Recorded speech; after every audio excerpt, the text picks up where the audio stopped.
Growing your team is an exciting sign for your business, but it often comes with growing pains, and I'm sorry, not sorry to tell you that you'll no doubt find yourself sorting through a whole bunch of new level challenges each time you hire a new person. I'm Shannon Merlo, and I'm a business consultant working with growing small businesses, and in this video we will discuss how to manage a growing team. I'm going to share strategies and examples to help you keep your head cool while you're trying to work out whether the pain of growth is worth it in the first place.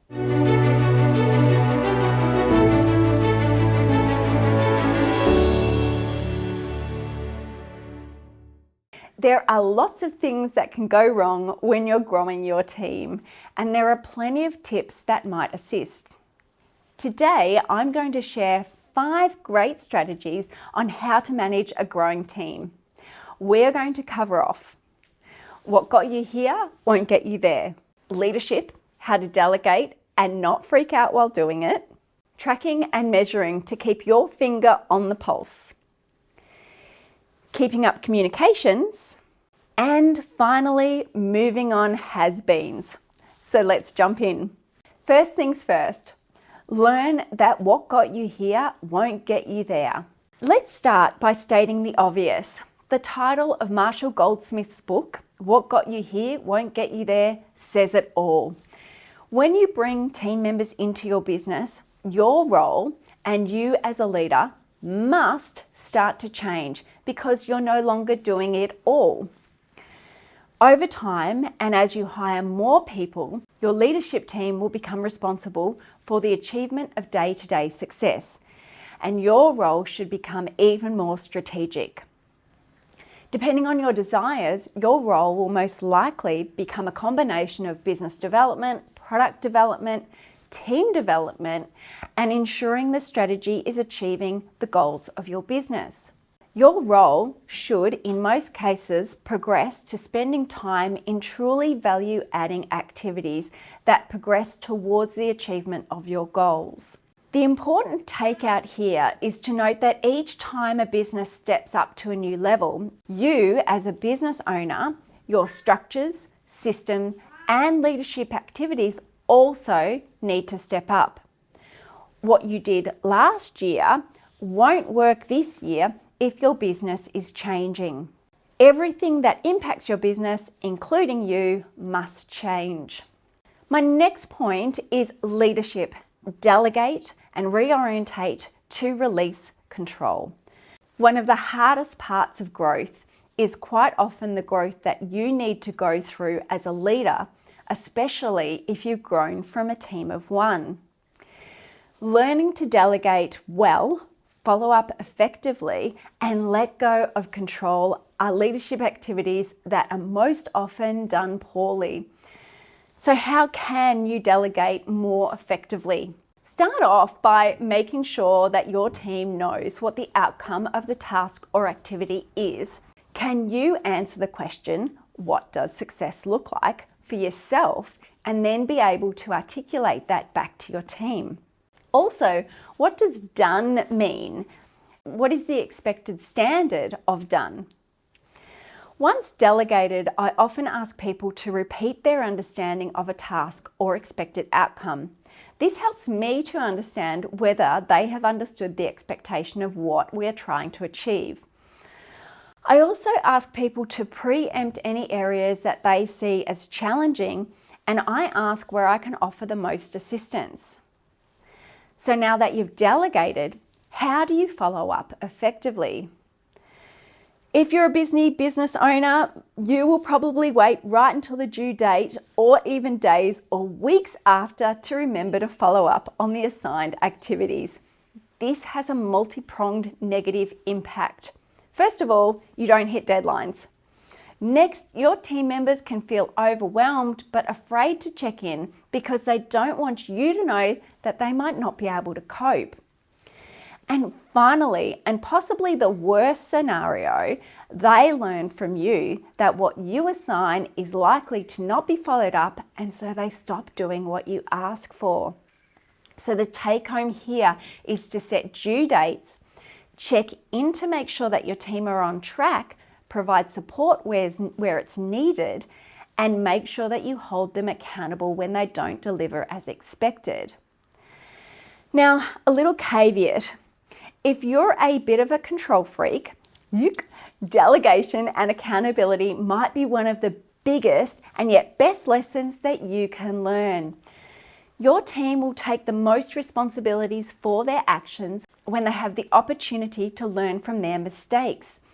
If you're constantly micromanaging or stepping in, you'll demotivate your team members and stifle their natural problem-solving qualities. They are also less likely to take initiative to solve problems and will be more likely to bother you so that you solve the problems for them. This has a negative impact of taking you away from important business functions, which is actually a false economy because that's why you hired them in the first place. I recommend you have stopgaps in place to ensure that you know if work that has been delegated is not hitting the marks. This will look different depending on your industry and the tasks that you've allocated. One way of keeping track is to make sure you have measures in place that you're tracking, which will help you keep the finger on the pulse. If you don't have performance indicators in your business and you have team members, please stop. Take a breath, and if nothing else, absorb this section of this video. As your business grows, it should become natural that you become less connected with the day-to-day operations of it. It makes sense, right? Because if you've got the right people doing their roles and the day-to-day activities are being handled by them, you should be able to step away from the business. But if you have no measures to measure against and therefore manage performance by, you're setting yourself and your team up for failure. Here's a simple example. Let's say you've got a sales team and you've got some revenue targets and you're trusting your sales team to go out there and sell. But if I ask you how many calls the team have done or how many networking events they've attended and how many meetings they've had from those networking events, how do you know, or how can you be sure that your team is going to help achieve the revenue targets if you're not following them up on these activities? What about utilization? If you're delivering projects and services to clients, how effective are your team? If you're not tracking their utilization, how do you know that they're working efficiently? Or on the other end, they're burning out because they're being overutilized. This tracking might seem like micromanagement. Let me be clear. There is a difference between tracking performance and holding the team accountable to it and micromanagement. Effective tracking is a combination of keeping your finger on the pulse, your team accountable, and being able to adjust the process if the process isn't working. So it's actually an incredibly important part of managing a growing team. Set measures so that you can stay out of the weeds, but have line of sight of the important areas in your business. From those numbers, you'll be able to proactively fix issues before they even happen, which is a much better way to manage a growing team than chasing problems after they've happened. Another important part of how to manage a growing team is to keep up communications and remember to listen to your team. Allow me to indulge in some storytelling. I had a client that said to me, "Shannon, I want the team to be happy. Tell us how to build a better culture."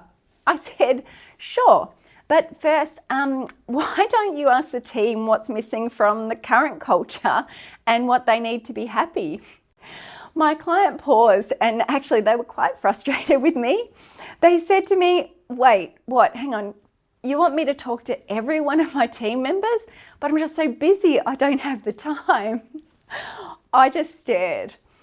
I believe one of the biggest cultural challenges for a growing business is keeping communication open, frequent, and relevant. You may have heard about the concept of management by walking around. Tom Peters and Robert Waterman introduced this in their book titled In Search of Excellence. Through their research, Peters and Waterman followed successful leaders and concluded that many of them spent time walking around the workplace and interacting with their employees. And this can be one of the best ways to find out what's actually going on. I would really like to encourage ad hoc communications, but without structure, it can be easily left off the list of things to do. It sounds a bit counterintuitive, but I would encourage you to schedule time for ad hoc, walking around, a random sit down and coffee with a new employee, or to check in with one of your long-standing people. Be prepared to listen to the good, the bad, and the ugly as you have these conversations so that they become a mechanism of the canary in the coal mine for your business. These chats have an important function of your connection to your team, as well as building your culture and keeping across the important parts of what's working and, more importantly, not working in the business. Finally, an important and at the same time difficult strategy of how to manage your growing team is moving on has-beens. This point hooks back around to our first point about what got us here won't get us there. As the business grows, sometimes team members who have been with you since the business was in an earlier phase may not be the right ones to keep you going into the future. Humans generally don't like change, and employees with legacy beliefs and cultural norms can hold your business back from the changes you might like to create. Sometimes we do have to have hard conversations and even be prepared to move on employees who no longer fit the version of the business that we are trying to create in the future. Like your leadership, your loyal employees also need to be prepared to adapt to a changing environment. Have empathetic discussions with them about the adapting needs of the business. Give them opportunities to grow by delegating and coaching them, and ensure that you have tracking and measurements in place to support their development. However, if your team members are resistant to change and your business needs someone with different attitudes, sometimes this is where we have to put our big girl and or big boy pants on and have hard conversations to move them on. When this has happened with clients, it's been better for the business, the other team members, and quite often actually for the employee as well, because they often find new organisations that suit them better. So in this video, we have covered off on some of the common ways to help manage your growing team. The takeouts from this video: what got you here won't get you there. You need to be prepared to change and level up. Delegation. Make sure that you are delegating and following up appropriately. Track and measure important metrics to keep your finger on the pulse. Keep your communications open and move anyone that isn't keeping pace with the growth of your business. As always, if you'd like more information or assistance, please get in touch. Also, please like, comment, and share if this content has helped you. Thanks for listening.